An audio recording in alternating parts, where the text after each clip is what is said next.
This is The Golden Straitjacket, written and narrated by Chris Joseph. Madness and genius are often said to be close bedfellows, although the link between the two is little understood.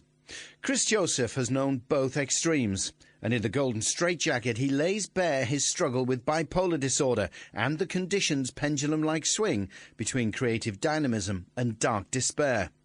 After walking out of university and briefly dabbling with life as a Benedictine monk and a nightclub bouncer, Chris went to work at a dilapidated iron foundry, where he lost his right arm in an horrific industrial accident. The accident was the springboard to a new career in the world of advertising and the trigger for the mental illness that was to blight his life. Having established his own award-winning agency in London's West End, renowned for its off-the-wall creative thinking, Chris also used his considerable creative skills to publicise and settle High Court copyright and banking disputes with major corporations, most notably Barclays Bank. The Golden Straitjacket is a graphic, moving and frequently hilarious account of his life as a bipolar sufferer. The highs which drove the creation of multi-million-pound advertising campaigns, giving way to bouts of deep depression and enforced hospitalisation. The stories can be listened to together or in isolation. They tell the tale of an extraordinary man whose struggle to overcome physical and mental obstacles will be an inspiration to anyone facing the stigma of physical disability and mental illness. As Chris says, you'd be mad not to give it a listen. Chapter 1. Introduction. It was a couple of days after September the 11th, 2001, or as we now know it, 9/11.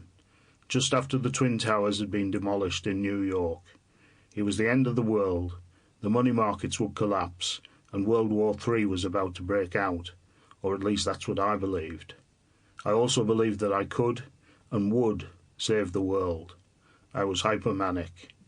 I made a beeline from the northeast to London and had just attended a meeting with various dignitaries at the House of Lords, accompanied by David Shaler, the former MI5 officer turned whistleblower, and my young assistant Greg. We were all smartly dressed in suits and popped into the Il Sorriso restaurant on Charlotte Street, opposite Saatchi & Saatchi Advertising, for an Italian meal. There was no expense spared, and I willingly paid the bill. Then we walked towards Soho and disappeared into a members-only gentlemen's club under Gooch Street that was full of prostitutes, all touting for business in the smoky, perfume-laden air. I politely refused to pay for a lady for each of my companions. Sample complete. Ready to continue?